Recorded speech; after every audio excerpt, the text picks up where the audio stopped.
Hello stampers and scrappers, Suzanne here today to talk about Close to My Heart's recent VIP workshop.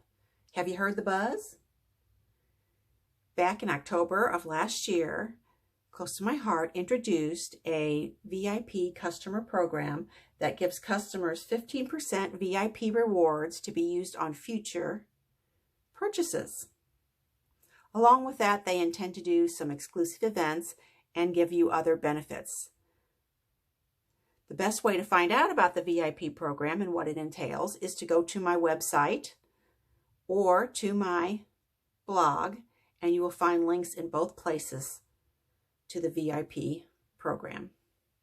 Okay, this program, this first workshop, was based upon the mix-in paper pack that you will find smack dab in the center of the January-February catalog. Aren't these happy papers? Very mixable and matchable. We did 3 layouts and 2 each of 5 different card designs. Let me show you them and give you a few tips while I'm at it. Here's the first layout. Isn't that great? A couple of things worth mentioning here. See these zip strips? Well, actually, these are just half a zip strip cut lengthwise, and that is a tricky endeavor, let me tell you.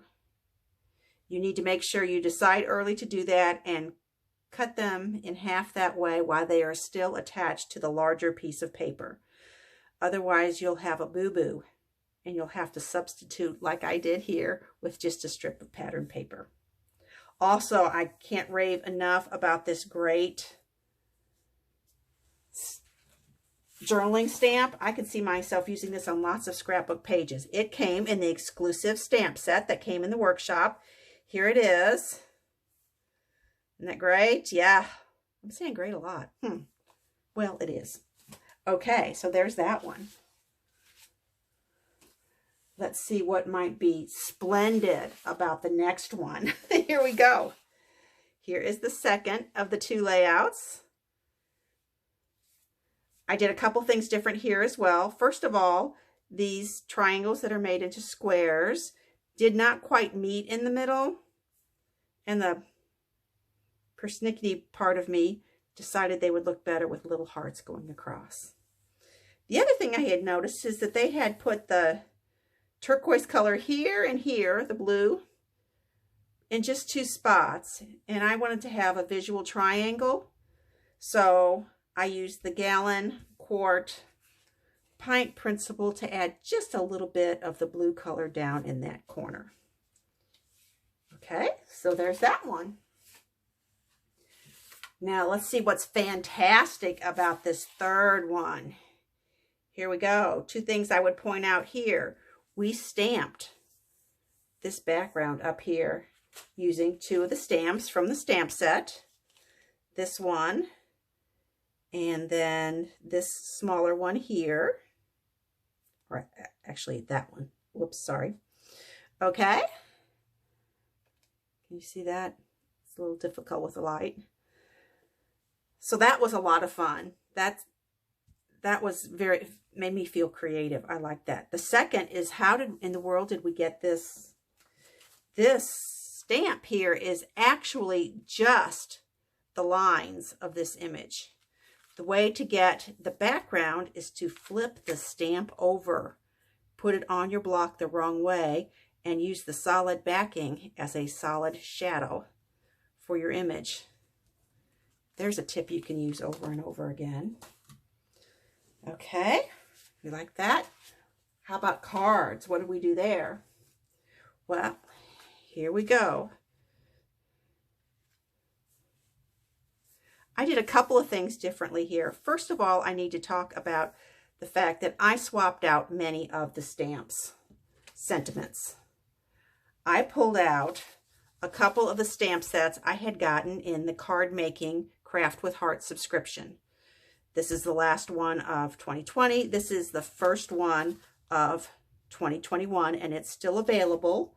You can find the details on the Craft with Heart card making subscriptions on page 3 of the current catalog. Okay?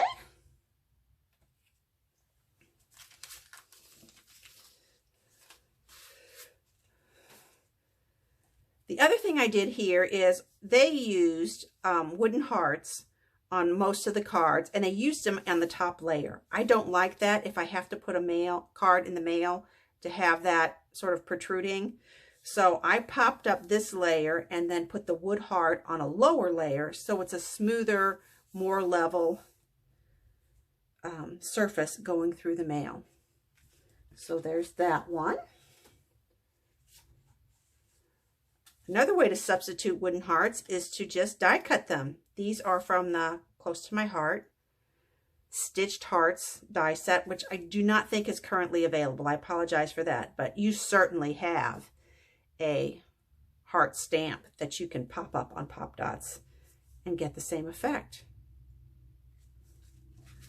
There's that. The next one is one where we didn't actually have two, or couldn't make exactly two exactly alike because we didn't have two of the stickers. So here's another place where having other sentiments came in handy. Welcome to the world. That's a cute girl baby card, I think. And then sending prayers your way. And again, I used an even smaller stitched heart. Next up, here we go. The X Hearts was a zip strip. So I cut that up 2 different ways. And then of course we got the layered stamping here. Nice, right? Oh, the other thing I wanted to mention is that on this one and on the next one, you will see where I added an extra layer of cardstock here. I just thought it gave it a little more punch. It made it look a little more finished. So that's always a good tip. If your card looks like it's kind of missing a little something, you can always just take one of the layers. You don't have to do every layer. Take one layer and give it a backing. And it really adds a lot, I think. So those were their designs. Let me show you mine.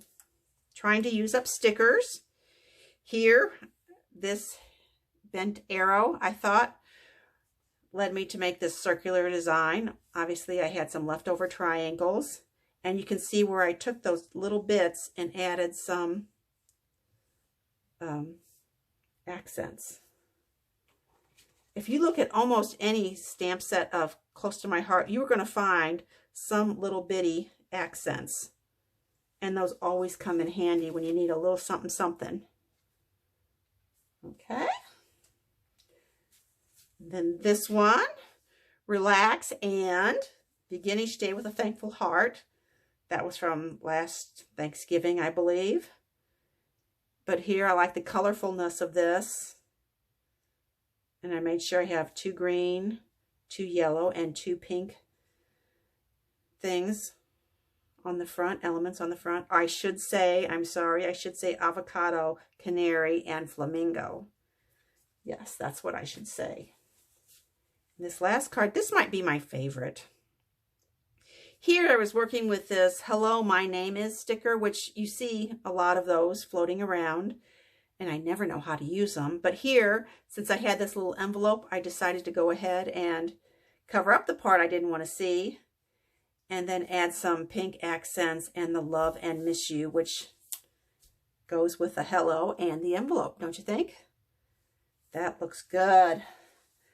That meant I had used nearly all of my stickers.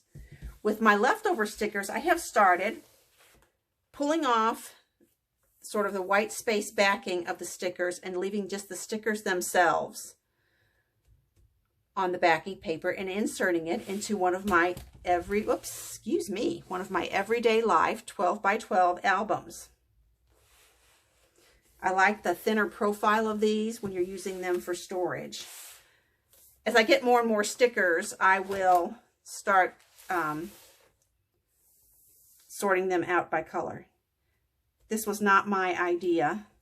I got it from Janet at RTS Scrapbooking. And I can also keep certain of my card instructions in here too, all handy in one place. Okay, I apologize for the glare there. That's all I have today. I hope you found this informative, interesting, or at least pretty to look at. That's all I have for today. Thank you. Bye.